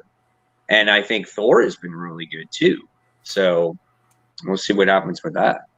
See, couldn't get into Thor either. So the one book I really like from Donny Cates, as I guess if you guys have been watching for a while, I really like Baby Teeth. It's not a book that is happening a lot because of everything he's been doing, but I really enjoyed his book there. And definitely will read crossovers when that comes out. That sounds interesting. Oh, yeah. Yeah. I liked Baby... I'm sorry. No, you go, Brent. I was going to say I liked Baby Teeth. I just fell behind on it and never caught back up. But yeah. That's definitely the theme of Brant's comic book reading story. Pretty much. Yeah. We got a question from Weston. This is from Mike. Mike, or I guess everyone, if you want to answer. I just finished Jessica Jones' Alias by Brian Michael Bendis, and I thought it was excellent. Have you read it? And what are your thoughts? Alias was really good. I mean, that's one of Brian Michael Bendis's best stuff. I mean, Kat would agree. She loves that series too. And I think all of us do, when it comes to reading that book. And that's when Brian Michael Bendis was the best. I truly think Brian Michael Bendis has completely lost his way since he got into his accident and kind of has come back. And I just don't think he writes the same anymore. I just think when he did Jessica Jones, you know, the Avengers, when he did Ultimate Spider-Man. I think that was just Ultimate Spider-Man, man. Best stuff. I mean, Ultimate Spider-Man was so good. And just the emotional beats in that. And I want to say you see glimpses of that from him, like when we saw it in Naomi and certain things or elements in the book. But now it just seems like he's so drawn out and repeats things, and there's no progression in his books, and it's not there. It's not the same. It doesn't capture you like it used to. Like, look at Jessica Jones. That book was freaking amazing. You would think that that's like an independent book. You know what I'm saying? The way it was written. I think he really started the wave of mainstream being able to feel independent, for sure. Marvel really went on a stride with that, especially with like Hawkeye and Matt Fraction stuff, and they still do it time to time. But Alias, I think, was really the start of that. Was like, oh yeah, I agree. It felt like an independent book. Also, I think he was able to revel in that decompression, and now he doesn't have. I think because he can write whatever he wants, he doesn't really. Again, maybe I'm wrong, but he doesn't think things through as much. He's just like, oh, that's fun. I guess that would be cool. But doesn't really like look at story structure if it actually work in a comic. It's like, it's more than just being a cool scene. How does that work for the overall plot? And I think that's where he's lost his way. Yeah. I think just like we talked about when he was still at Marvel, it would be like when he was doing so many series, there'd be one that was just like really good. And then the rest would just be kind of there. And I think it's the same thing right now. It's like, most of the time he'll find that one book that he's just really passionate about and super focused on, and you'll get that. And then the rest of it's just kind of, okay. Yeah. That was fine. Yeah. Yeah. But to answer the question overall, I know Kat, Brant actually read Jessica Jones and we loved it. Yeah. So. And Kelly Thompson's Jessica Jones is very good as well. Yes. That's one thing I will also add. Good. I really loved her Jessica Jones. Yeah, me too. All right. So we talked about Empire issue 5. So let's talk about a lot of you guys are watching the show right now, and we appreciate all you guys watching. Thank you for the comments. Thank you for watching. A lot of you guys know Tom Taylor because Tom Taylor is writing one of the best DC books right now, and that's Deceased. And he came out with his own book this week called 7 Secrets. And this book was quite interesting. And it kicked off the way I was hoping for. I'm always a big character development guy. You can tell that there's going to be a lot of characters in this book. But what does he do? He kicks it off with 2 characters and a character that hasn't even been born yet. And I thought it was so well done. And it was about these protectors of this suitcase that has this secret inside of it, and right from the start they're being chased, and it's this action, but yet you're learning this story along the way of these 2 characters' past on how they conceived this child, and even the child was kept a secret. It was a phenomenal read, and the artwork had this anime style to it, but it was good. What did you guys think about this one? You want to go first, Brent? Yeah, that's fine. I loved it. I thought it was a fantastic opening. I love that they started in the middle of action and then just kind of walked you back, and all the while you're getting this narration from this kid that hasn't even been born yet. Yeah. And so I love the concept of whatever these secrets are. They have the handler and the keeper, and it's like this whole organization, and they have these strict rules because these secrets are so important that you can't. You can't disobey these rules at all because the fate of the world is at hand. And I thought that was really interesting. But at the same time, like you said, at the core of it, you have these characters and this character development, these personal issues where they do, break the rules and have this kid and have to make hard decisions. And that starts to unravel. You understand through the narration that like there's more to this. The decision that they ultimately made and that they actually did care about this kid and all this stuff. So I'm really interested to see where it goes. And at the same time, they introduce like this villain character that just immediately that this guy is really important, but nothing about him, but you get that sense. So it's like, it's so beautifully written that you're totally invested with these characters without even knowing much about them at all. Absolutely. want to mention what Serenity says here. Saga did it first, just saying, no shade to the book. I enjoyed it, especially the Mighty Morphin art. I actually mentioned this in my review, and I actually thought they did the complete opposite of Saga, which is what I loved about this book, is that Saga, it's the forbidden love of, oh shit, we have this kid, let's run away and forget about our lives. It's Romeo and Juliet. Again, yeah, it's Romeo and Juliet, but this is Romeo and Juliet said, you know what? I'm fine here. Let's just stick to what we're doing, because they let go of their kid. They're like, you know what? I'd rather do my job and not, I mean, it was a hard decision for them in some regards. And I really love the ending where he does die and he doesn't have a relationship with his father. Right. And I agree. I really love the structure. I think it could have easily been, oh, let's meet the main character, blah, blah. I like that this felt like an issue 0 and it was unique. And yeah, I really like the narration a lot for this issue and totally got me glued for the next. Yeah. Yep. Tom Taylor does what he does, right? He got you sucked into these characters, and that's what's so good about it. And I'm curious if we're going to get, obviously, other characters, and if he's going to introduce them in issues so you get to slowly know about all these guys. That's what I'm kind of curious to see here. So, yeah, good stuff here, man. 7 Secrets.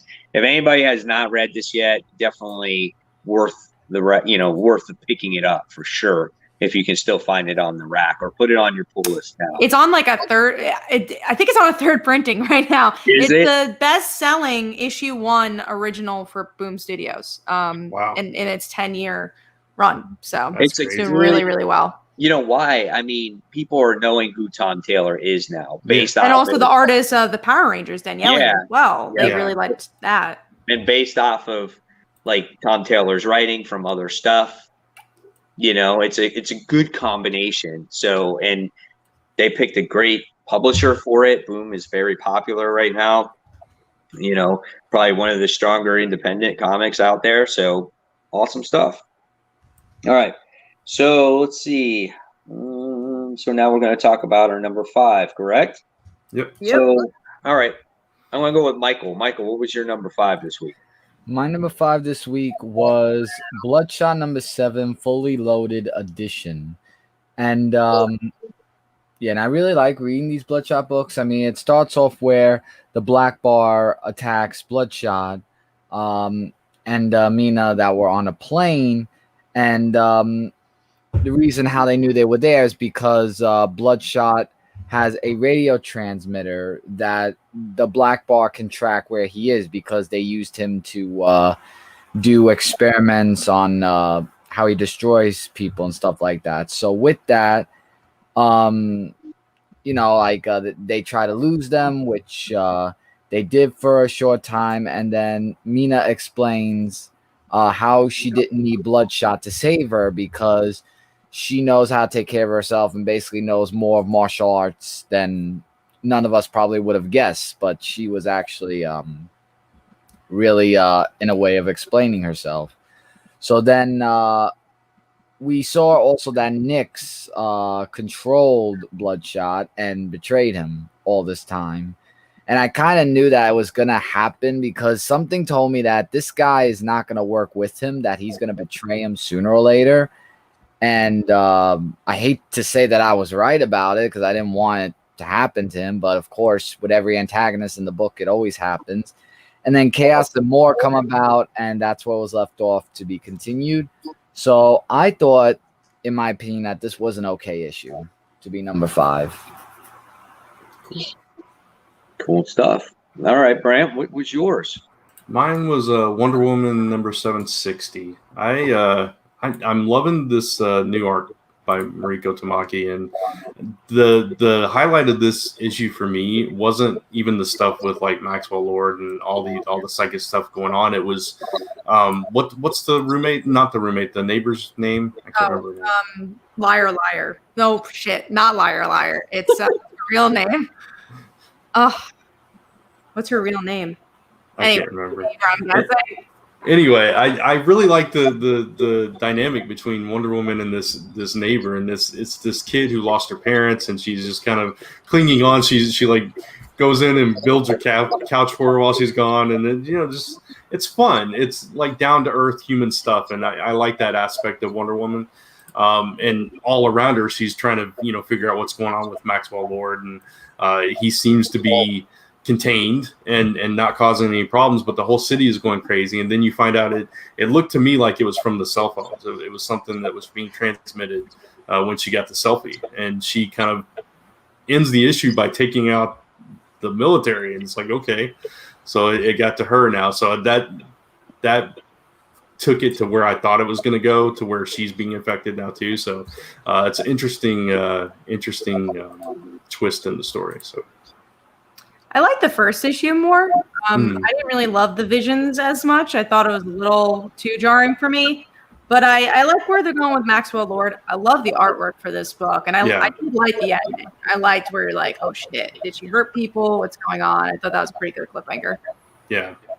Yeah, I like the issue too. I thought it was really good.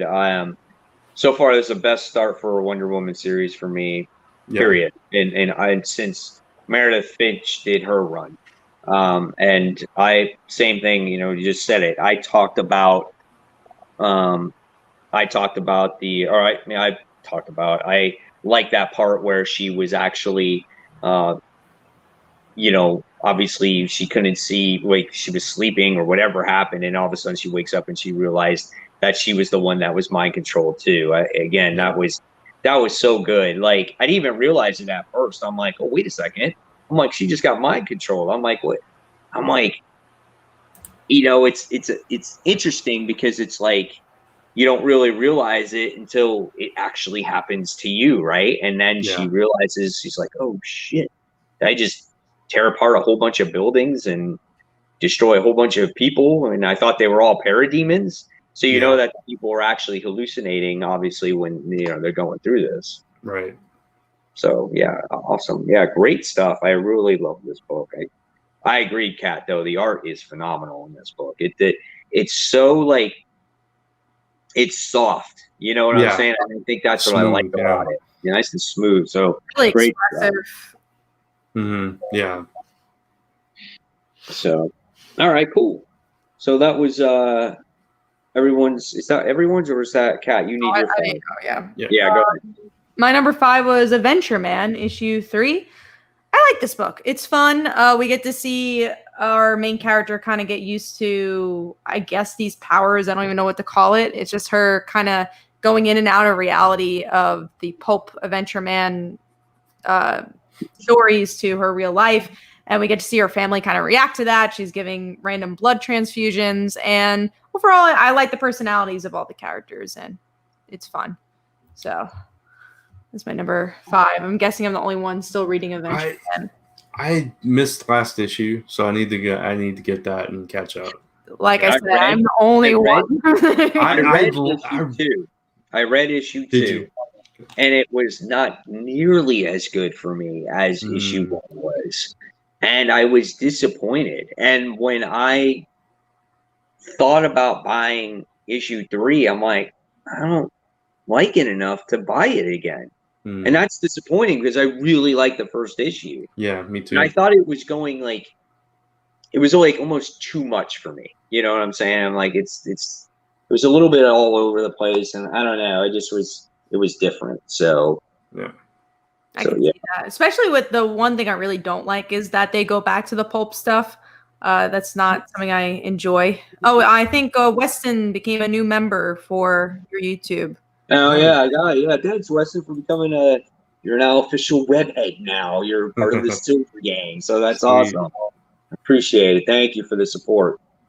So so great stuff. I mean, I'm glad you like it though, Kat, and I think it is a good book. I think the artwork is beautiful in it. It's just it's a little bit too much. And Brant, so you'll have to make that decision for yourself. Yeah. Once I read issue 2, I'll make that decision. But I have 3, so I might as well just read 2 and 3. Yeah. Brant, you know what I wanted to ask you? Yeah. Because I haven't seen you in forever, and I was off of the show for like 8 weeks. What did you think about the conclusion of the Middle West? I didn't read it. I completely forgot to read it. It was probably one of those weeks. I mean, obviously I wasn't on, so I probably didn't. Yeah, I probably didn't finish my books that week, so I need to go back and finish that. I don't know. I completely forgot about it. Because that was the last issue, whatever the last issue was. Yeah. So Yeah, I'll let you know next week, I guess. All right, cool. Now, that's your homework for the week. Yeah. All right, so let's move on, guys. Let's go on to the next set of books. So we talked about Wonder Woman, and we're going to talk about probably Kat's favorite book of the week. I'm taking a stab at it. I'll find out at the end of the show. We're going to be talking about Marauders issue 11. I'm ready. See, I'm telling you, this is her number one pick. I'm telling you now. It's got to be. All Kitty's girlfriends are in it. She's alive. I mean, it was a book written for me. No, in all seriousness, I really enjoyed this issue. I really like, even depending on where the Emma and Kitty stuff go, I still think it's going in a romantic route. We'll see if it does. But I really, even if it's just a friendship, I really liked how their relationship has changed and how much Emma has shown how much she cares about Kitty, and that she was the one to figure out how to bring Kitty back. I will say a slight negative of the issue is that, did we have to wait this long for this to happen? And I feel like maybe because of COVID, it's just like, okay, we did this. Like, what's next for the story if she's still alive? She's going to kill Shaw, obviously, but like, did we need this part of the story to really do that? I don't know. It was just it's a little bit of a cop-out, but I love the emotional beats so freaking much in this issue. As a Kitty fan, I really enjoyed it. The emotional beats were good. The art was fantastic. I love the art in this book. And I love that Kitty's back. But at the same time, it's like that's all that happened in this issue. I did really like the issue, but that's all that happened. So it's like in I love Lockheed came back home and all that stuff. So you have all these reuniting and it feels so good. But it was interesting that the reason why she couldn't be resurrected before, but we never really got the answer as to why she couldn't enter Krakoa, through the gates. So there's still that little bit of air of mystery about it. So hopefully they address that going forward. Yeah, I like the issue too. I did think it was good. I was so happy to see this issue or have this issue in my hands because it's the first one we had in such a long time. And I do think you're right, Kat. I think like this was dragged on a little bit too much, but it wouldn't have felt that bad if we did not have COVID, right? And I think we would have actually getting this resolved a lot quicker. I love the anger and the emotion of Emma. I thought she was so beautifully written here. And I just like how she wants to get back at Shaw. And I was just like, I was almost hoping that she would do it in this issue, but it's going to be drawn out a little bit. And man, that guy is in for some pain when that time comes around. Kitty has new tattoos. She has new knuckle tattoos now. And it says kill Shaw. So he's in some trouble. The funny thing is, though, it's kind of funny how you see the Five, how they finally got her to resurrect, and they're like, it only took 18 times. It was just like. That was interesting that Nightcrawler thought that was like an important number, and they never said why, but he was like 18. Are you sure? It's like, I don't know where that's going. Do you think that could have some kind of ramification in the future? I think it could. I just don't know what in the world it could be. Right. I hope so, because I think the whole idea of her, maybe that's also the Krakoa answer, is her not being able to go through barriers. She breaks them. I think maybe that's an answer too, because this whole Utopia X-Men is not going to last forever. Maybe that's a key to something bigger. Yeah. And I kind of find it funny, though, that it took them so long to figure out maybe such a simplistic thing, right? Yeah. They were like overthinking it, and I was just like, shit, she's a phaser, so why not get her to phase through? He's not going to break through. Yeah. It's because Emma loves Kitty so much. She was able to figure it out, and that was the real reason. But I really am happy that it was Emma that figured it out. Yeah. They've had such a interesting dynamic in this series. And just historically, they're historically they've had a very interesting dynamic, and it's taken decades to get to this point, and it's just I love it. I think it's so great. Dinesh says that 18 stands for resurrection, actually. Oh, Huh. So like, isn't that like in a religious way? Because that could be interesting if that was like why Nightcrawler. Ah, there it is. Nightcrawler, yeah. Yeah. Thank you for pointing that out. That's awesome. In the Jewish religion, which is super interesting because it's Kitty. So, yeah, for cool. sure. Interesting. Some cool stuff there. All right. So, any other things about Marauders? I'm good. All right. So let's move on to number 4 book. My number 4. Oh, this was my number 5, by the way. I didn't even get my number 5. I let everybody go, but that was my number 5. My number 4 is actually a book we did talk about, and that was 7 Secrets, issue 1. So let's talk we'll go to Michael again. What was your number 4, Michael? My number 4 was Red Sonja, Agent Chaos, issue number 6. So we get the part where Red Sonja is fighting against Cullen Goth, who could turn into different forms, and the Ghoul teams up with her and gives her more juice power for the sword. So with that power, that it was intense, it was like Cullen Goth said, "Oh, I could give you so much power and everything with just immortality with a special kiss," and I was like, that's kind of a weird dialogue that I thought I would never hear. No, she says no, because who would anyway?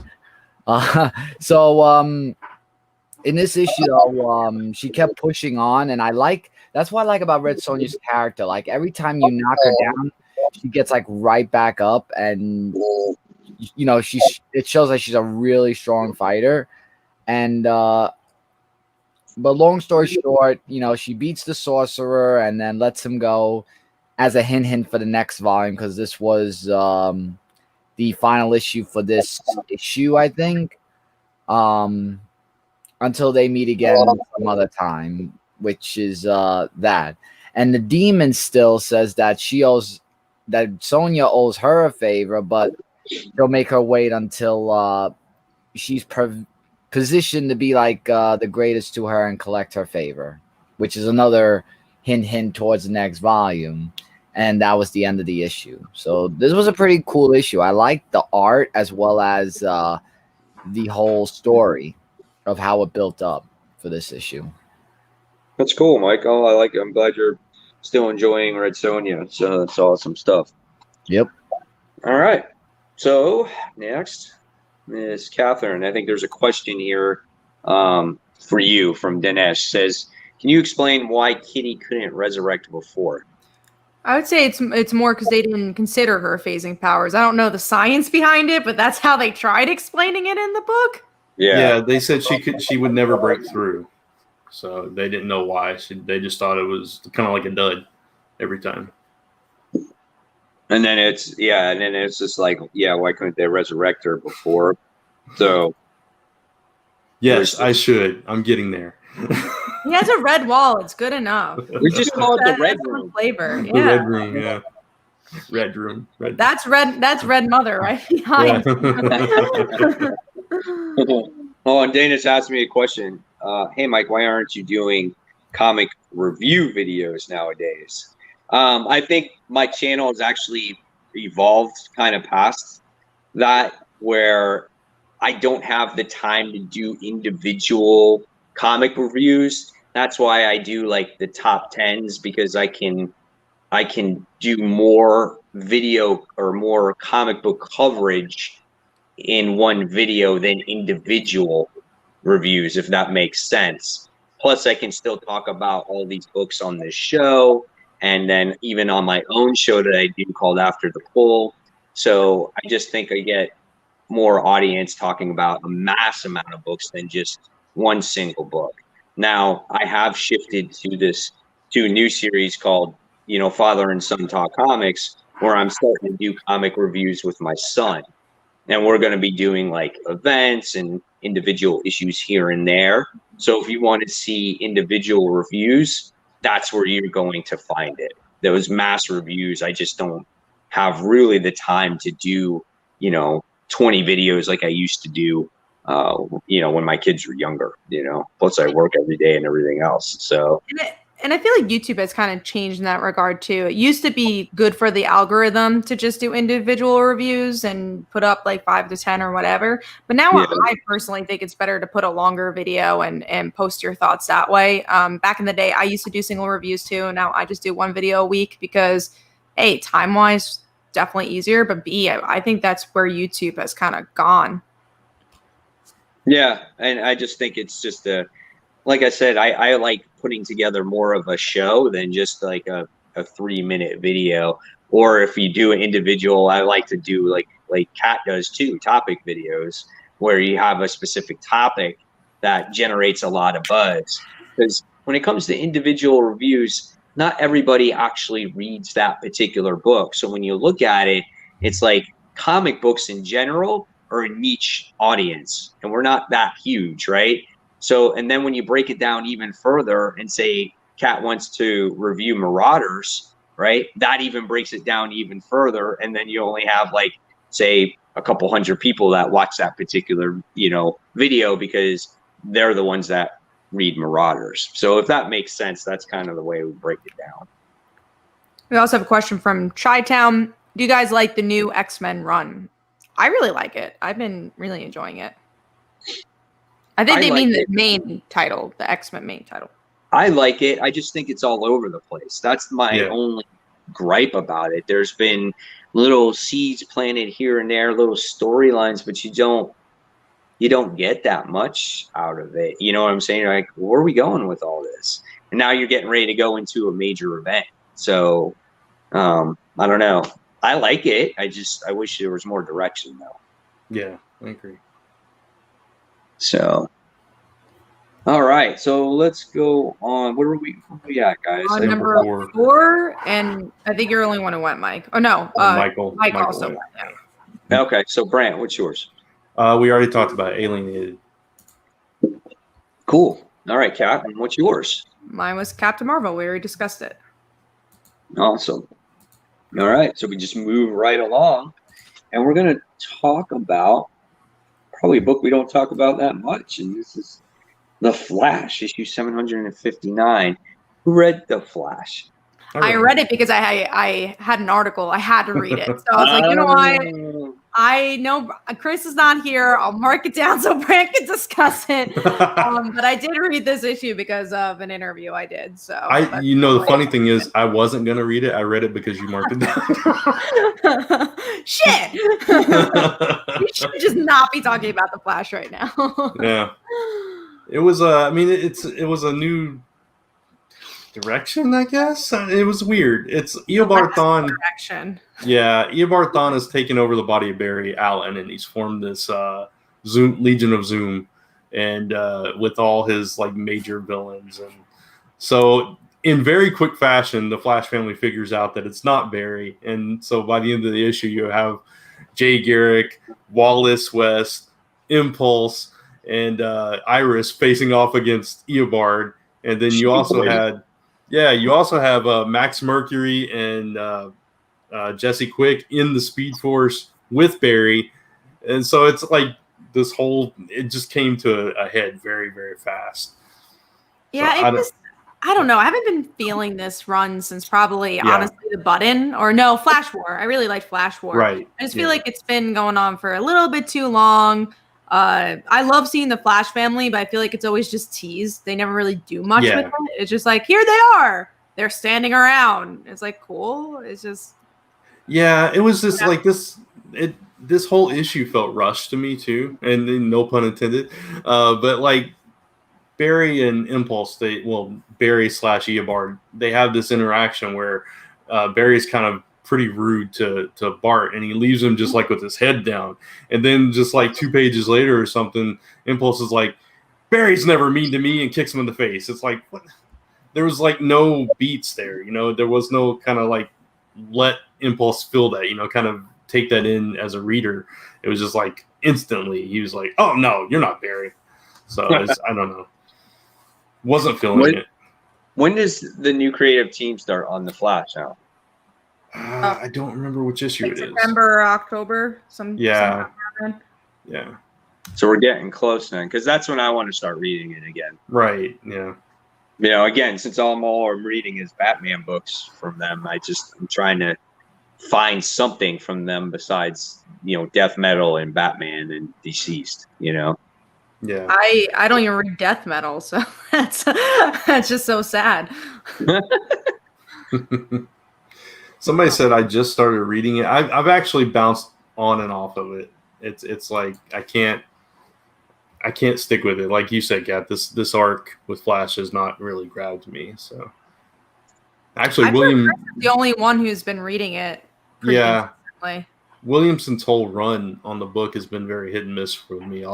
It's kind of like Venom. I'll jump on it for a little bit and it'll be really good, and then it'll just get really just not my thing. Wow. You know, I agree. On. Yeah. All right, so let's move on. Let's talk about some of the Amazing Spider-Man. We got. God. I don't even want to talk about this issue.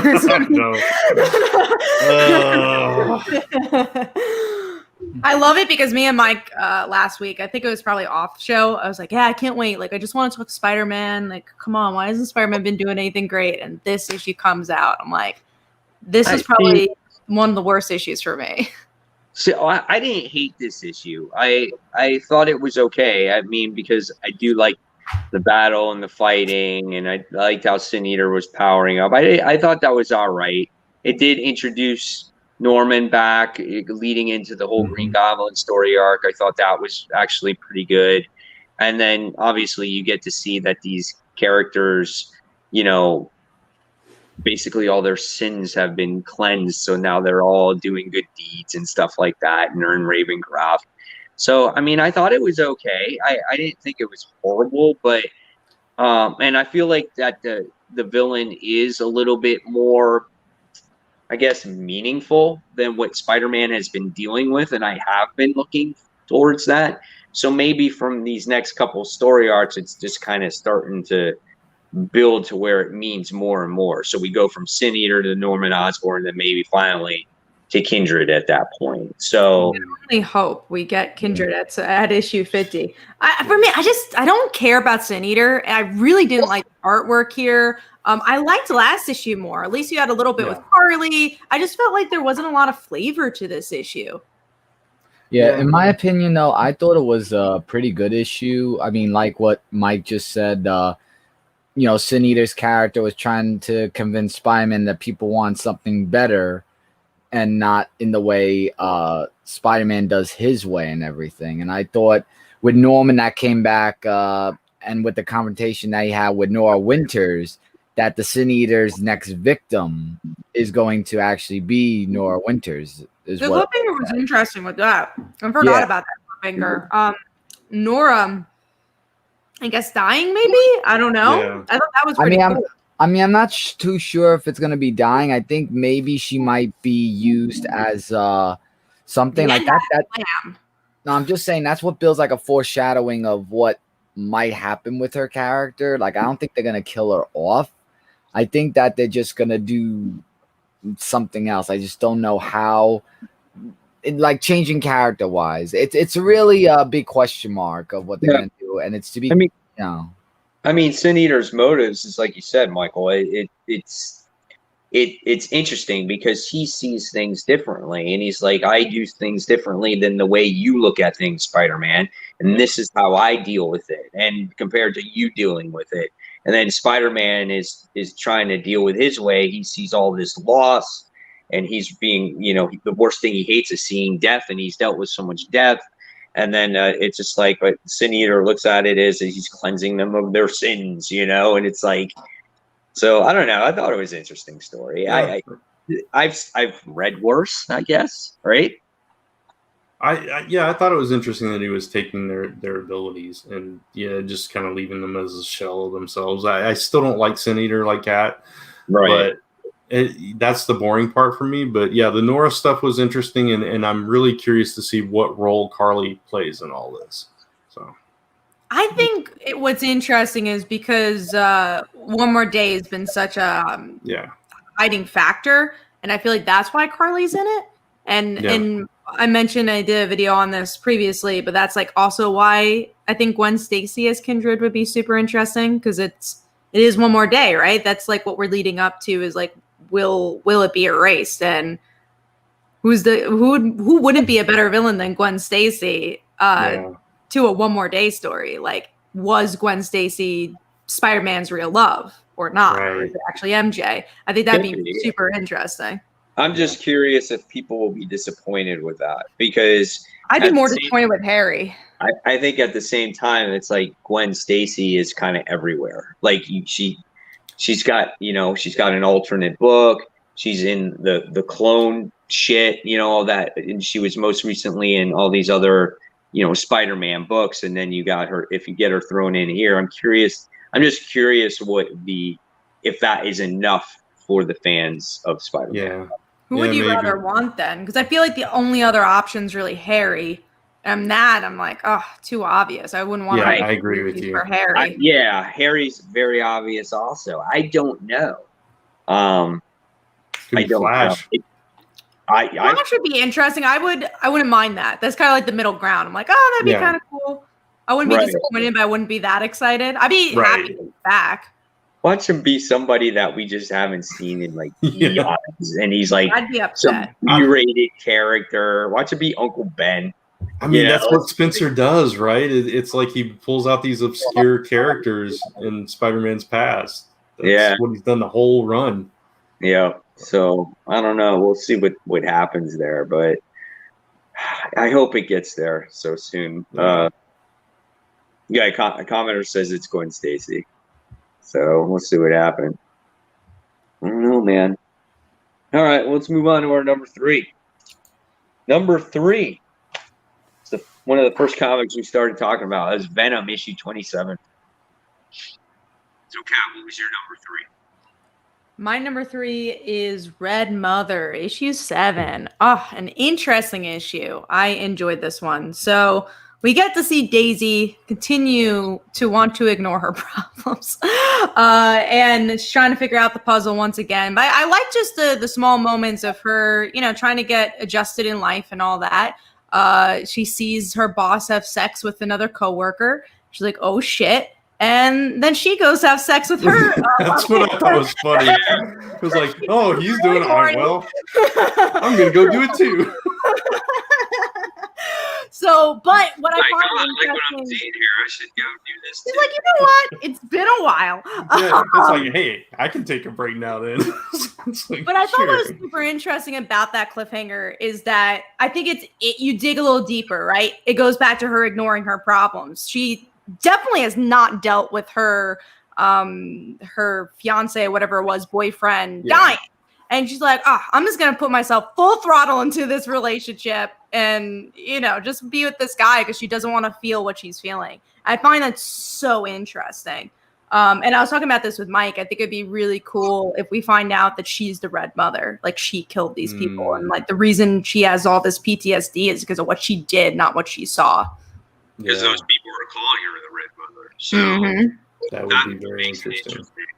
This issue, I liked it. I always loved Red Mother, but for me this week there was just, like I said, there were so many good comic books that I really enjoyed and good surprises that this fell off of my top 5 this week. But I didn't really like it that much less, but I did feel that it was a little bit of a weaker issue for me because I just felt like I wanted a little bit more from the story besides her hooking up with this guy, because that's what I got there, kind of out of it. Look, we got her checking in with her boss again about this puzzle. We find out that she is stressed out. She's seeing a little bit more of the red, and then she hooks up with this guy. And I was kind of like, I wanted more from this, from this particular time. Yeah, and I agree with you. And by the way, Mike, your audio's a little off now. Yeah, your audio's off, and I could hear your. It's like you're in an echo chamber. Voice, yeah. Yeah. Yeah, but I agree with you. This one fell just out of my top 5 for that same reason.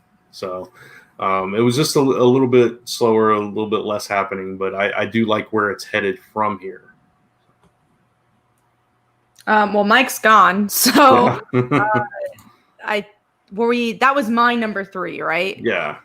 The next big book was Red Mother. So Mike's here. So am I any better? Oh yeah. I don't know. Not much. Gotcha. So that's Red Mother, right, for you? Okay. Yeah, that was my number 3. Okay. Perfect. All right, so now we're moving on to our number 2 books. I didn't give my number 3, but that's. Oh, I'm sorry. I got lost in the track. No, that's all right. It's a book we already talked about anyway, Captain Marvel. Okay. Did anybody else not go on? Are we good? You're good. Okay. All right, so now we're moving on to number 2. So mine is another book we already talked about. Wait, I didn't get my number 3. Too late, Michael. It's too late now. It's done. You missed out. You missed the bus. I'm the bus driver waving. Bye, Michael. Okay. See you tomorrow, maybe. You didn't go to school today. Well, it was a book we already talked about anyway. Amazing Spider-Man. Oh, well, there you go. There you go. It's nice. Michael's waving. He's like, I'll see you next week. See ya. Yay, no school today. Yay. So for my third time, I'm going to try to. My number 2 was Big Girls Issue 1. We talked about. Okay. So, and Joshua says, I'm thinking of getting Excalibur 11. Is it good? I haven't read anything of the series. If you haven't read it yet, I wouldn't jump on issue 11. Or is that when the event starts? I have no idea. I don't know. If it's a New York, I guess maybe. I think I was the only one that liked it at all, and then I stopped reading it as well. Yeah. If I do decide to read this whole Ten of Swords thing, I might read it then. But I'm nervous. I'm nervous to read 40 parts of a comic book. I feel like the way it is advertised, it looks like you have to read every part. You do. Yeah. Because each one is a chapter, and it continues a story.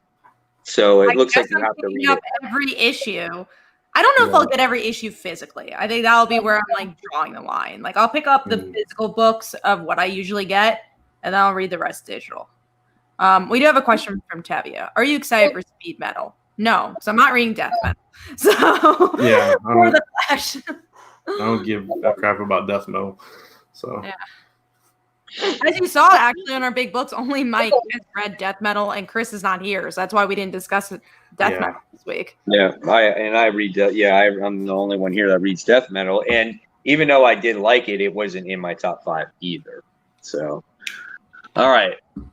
So, where we at? Brant, number 2. Book we already talked about as well, Marauders. Awesome. Kat. Mine was 7 Secrets. We already talked about it. All right. Michael? Star Wars Darth Vader number 4. We already talked about it. Perfect. It makes it easy, right? Yep, let's talk about a book that Brant definitely doesn't read. Michael doesn't read, but me and Kat read it. And it was Immortal Hulk issue 37. My God, this book reminded me of how the first story arc was when this one kicked off. This one was amazing.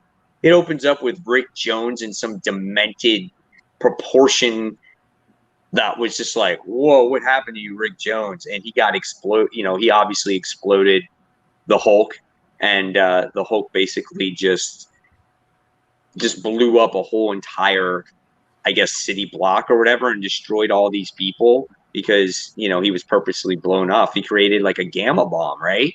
And so that was just intense right there. And then you get the whole situation with Alpha Flight trying to save the day, and freaking Hulk rips off Absorbing Man's arm, which I thought was insane. Absorbing Man became like a gamma thing, right? And Absorbing Man became a gamma bomb himself. Like he absorbed all the gamma rays, and that was quite interesting too. I mean, this book was phenomenal. It was just balls to the walls action. And the one thing that I really liked about it, though, was the emotion from the Hulk. He really cared. Like, he really did not want to hurt anybody. He knew something was off, and he was beside himself trying to figure it out. I thought it was really well done. I thought this was a little slower for me. I think because it was a little bit more the action-heavy side of things. So I like the action a lot. It's always nice when Bennett's on the book, and I thought that was really cool. But I feel like the plot's been a little slow since after they defeated the main villain. And I was like, okay, where's this going? Tevye does have a question. Where's Betty? She left. She got angry at Bruce, and she just flew away. So I'm sure she'll be back in the next couple of issues, but she's gone for now. She's always angry, that Betty. Yeah, she is. Yeah. So that is the Immortal Hulk. I loved it. Loved the artwork. Great stuff. Oh, and the ending was pretty cool too. I forgot about the ending where we got Dr. Fry, who they're trying to evaluate to get the Hulk back, and they're just like, oh, they took this guy since issue 2, right? Or they buried him and they found him, and they've been trying to like resurrect him, and like he sticks his hand through the tube, and he winds up killing one of the scientists there. So it looks like he's going to be obviously a main threat going forward too. So that's an interesting concept as well. So good stuff there. All right. So that was that book. So now we'll move on to number 1. So our number 1 books, and I actually just talked about that book. It was Immortal Hulk issue 36. So I love the action there. So we'll go with Michael's number 1 book. Number 1 is Robin Hood Justice issue number 2. It came out with number 2 already? Yeah. That was quick. 2. So basically when Robin made a plan with Ahmed, who was possessed from last issue, that they need to go underground, leave the apartment, we have the mayor who uses one of the robots in control, as from what we saw in last issue, to go after Robin. I like how he turns into the creature named Golem, not the Pokemon Golem. I'm talking about an actual rocked golem. And he actually destroys them, all the robots, and then NYPD were after them. So then we get introduced to Emet's friend, Emily May, and she becomes like a really interesting character because as the issue continues further, after the whole robots were defeated and everything, they escape through the stairs, and she leads them actually to the underground. But when I saw Emily's character again, I feel that this is a trap or something. Like, I don't know, it's just something about her that made me say, I'm not too sure if this character can be trusted. Like I have that weird vibe with that character. And that was to be continued after they were led underground where they had to go to. Great and excellent issue. Couldn't say anything better. Nice, awesome. All right. Cat number 1. Marauders. 11. We saw that Great. a half hour ago, right? Yeah. Did I telegraph it? Maybe. Absolutely. Brant Fowler, what's your number 1? 7 Secrets. So Kat and I are reversed on our 1 and 2. Sweet. That's awesome. So we all had that. We kind of knew that book was going to be good, and it definitely delivered. So there we have it. They're all our number 1 books. So I'm going to pass it on. Well, I'll do Chris's segment, which is very easy. Usually we have a chopping block segment where if there was any books that we disliked, we would chop it. But I had so many good books this week, I'm not chopping anything. Yeah. And it looks like nobody else is either. That's good. Yeah. That is good. So now I'm going to toss. There's news in the comments. The Lakers have lost. Ooh. Comments. Lakers have lost. We just. There's your sports update for today, everybody. So now we're going to pass it on to the key issues or most anticipated comic books that we're looking forward to starting today, actually. But we don't get them and some yesterday. Yeah, exactly. All right, so let's see. We don't have that many books to talk about this time. By the way, before we do that, we didn't talk about X-Force. Oh, yeah. If we wanted to I need to know who who this person is. Okay. So the Cuckoo, what was the Cuckoo? Which one? I think it was it Esme? Yes. Always causing problems. Hooking up with Quentin Quire. Whoa. Yeah. What about Gwenpool? But just as he gets his jollies on, he gets a sword through his chest and dies again. And this is truly a lead in to the Exosword or Ten of Swords. Yeah, of course. It truly is. Yeah, because they find character gets a Cerebro sword and takes off or whatever it is. The issue was actually pretty good. I actually liked it because it was those weird, like, you know, those Russian dolls where you open up a Russian doll and there's another nesting dolls, nesting dolls where there's another doll and then there's another doll inside it and then there's another doll inside that. Well, they had that actually in this issue where it was like they were investigating these soldiers and then they would pop out, and they kept popping out smaller and smaller and attacking all the X-Men on Krakoa. It's quite interesting, and their goal was to steal that sword. Yeah, it was Phoebe, not Esme. Thanks, Serenity. Oh, was it? Oh, okay. I thought I clicked that by accident. I was like, oh shit, and then I realized Brant did it. I'm like, yeah, no, that was interesting. I'm still not crazy about the art just because of proportions. It's so weird. Like Domino's arms look tiny, and when she's standing next to Colossus, she looks like an ant. Yeah. But yeah, other than that. So. But that part with Quentin Quire was hilarious because, like you said, at the end he gets stabbed in the sword. He's like, "Why can't we just be happy for once?" As he's dying, going through the portal. That's funny. So yeah, let's get into some books we're looking forward to. Let's talk Savage Dragon, which Mike's the only one of us that reads it. Issue 251.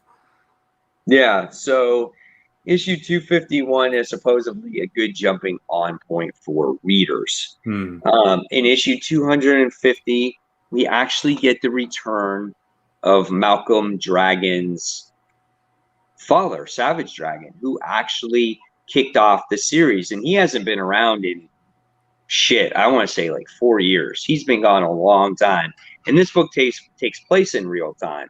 So in issue 250, we got to see him, and in 251, you're going to get a jumping on a point where you're going to kind of get reintroduced to who Dragon is and how he got here. And so if you want to jump on Savage Dragon, this would be a good issue to jump on that. So, and that's all I have to say about that, because really nobody else reads it, period, in the world. Yeah. So, and let's see. Let's talk about a book that at least 3 of us are going to read. Power Rangers Draken New Dawn #1. And I actually marked this because I'm going to give it a shot. It's not the same writer as TMNT, though. Oh, is it not? Of course it's not. Yeah. Of course it's not.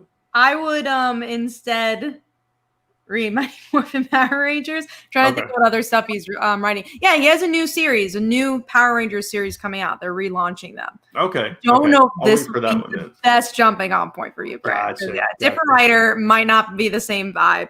I'm definitely getting it because I love Kimberly, and I'm reading all the Power Rangers books, and go Kimberly.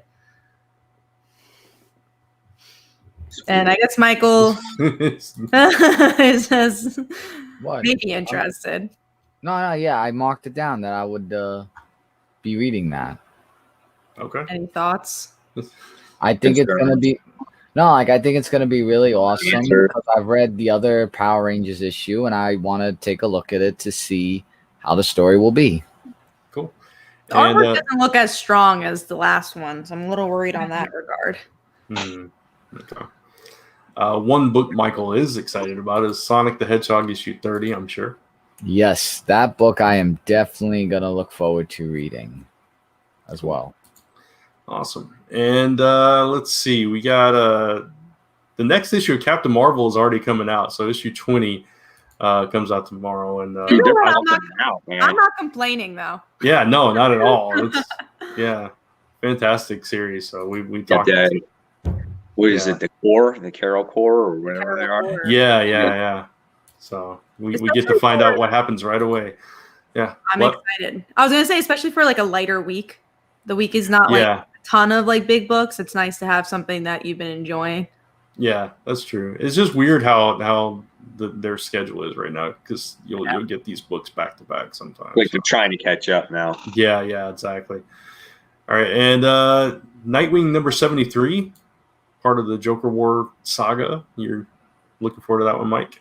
Yeah, I am. I mean, in that last issue, we wound up seeing Barbara getting her ass handed to her. In this issue, she got her freaking thigh, her inner thigh got sliced open. She can't even walk. Yeah. And oh man, she never took a break. My issue though with this is, where does this take place? Because we got what's going on in her own series where she's dealing with the Joker thing and her implant is messed up. And then we got her dealing with this whole Nightwing situation. So where are these two taking place? You know what I'm saying? And this whole war. And we don't get a clarification in that. And I really would like that. Yeah.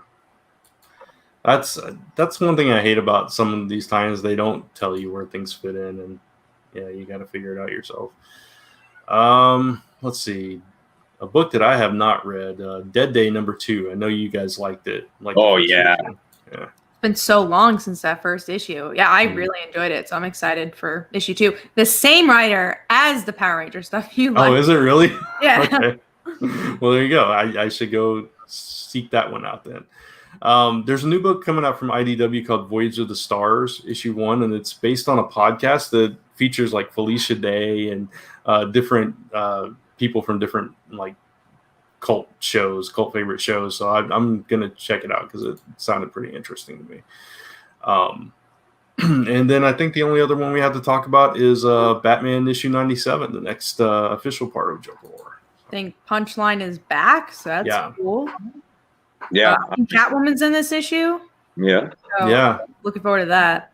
Yeah, it's been good so far. So looking forward to it. I like it too.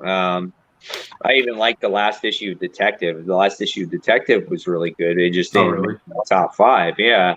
And in this issue, in Detective, we wound up seeing them rescue Lucius Fox because he was under the Joker toxin. So if you find out now in this issue, you're like, well, when did they save Lucius? Now you know. But I'm really looking forward to this too. And are we going to see more of that Clown Hunter character? Because he was only shown in like one panel, and so I want to see who that character is and like what's he doing? Like, what's his point in this book, right? Yeah, exactly. Yeah. So, but great series, man. I'm so enjoying it. I can't wait. And that's it for key issues. So I guess we're ready to close out the show. So I guess that's me. So before we get out of here, anybody have anything they want to talk about real quick? Just quickly, I'm gonna have new videos coming out this week on my Durock 18 channel, so I hope all of you go check it out, comment, and also subscribe, because that will mean the world to me. Awesome. Very cool. And just from me, Friday I have an interview, Writer on Writer, with David Paposi, who has an extremely successful Kickstarter going on right now. I saw that today. Yeah. Yeah, I'm really excited for it. He was my editor at Newsarama for like 3 years, so look forward to chatting with him. So that's going to be Friday at 9:00 p.m. Eastern time. Sweet. And go ahead, Frank. No, go ahead, Mike. I'll go last. No, real quick, and then of course on my channel, Comic Book Corner 2.0. Stay tuned for tomorrow's comic book haul, as I will be getting all my great stuff, and I could be making an extra trip to maybe Books A Million tomorrow, because unfortunately my store by my house is closing. Oh no! Love that. Yeah, I know how much you love it. They're going. Just that location is going out of business. I think. Yeah. COVID hit them pretty hard, and they can't recover from it. That place has been there since I've lived in Central Florida, and crazy. And now it's finally closing. So like, I'm literally going there every day to see if their percentage off gets higher and higher to see if I can get some. I mean, they got so much stuff, like pop figures, trades, comics. Just you name it, they have it there. And it's like, if I can get any of the stuff on discount, it would be awesome. Right. Yeah. Well, sorry to hear that, Mike. Man. Yeah. Thanks. It's like a long lost friend that I'm not going to see anymore. Yeah. And for me, Celestia Falcon issue 1 fulfillment is underway. Packing up stuff and shipping it out this week, and we'll be launching issue 2 very soon. So stay tuned to our social media. Speaking of which, mine, you can find me at Brant Fowler. Cat over at Comic Uno. Yeah, Deuterock 18. You got them right there on your screen, and that's actually not Mike's. I think yours is in Spider Slayer or something. Yeah, it's not even that. It's just follow me on YouTube and my Facebook group page. You actually can find me there better. If you want to become a member, go on the Facebook group page called Comic Book Corner 2.0 Webheads Unite, and you share your hauls and your collection on that page, and I'll hopefully shout you out on the new Comic Book Day video. Yeah, and of course, hit that subscribe button above Cat, and so you'll get all our videos and that notification bell that's on this side above me, so you don't miss a thing. Give us a like right there by Michael, and of course, follow us at Comic Frontline across social media. And take care. Thank you for tuning in. To all the people that watch and the new people, we really appreciate it. And we'll see you next time. So, bye. Yeah. Everyone.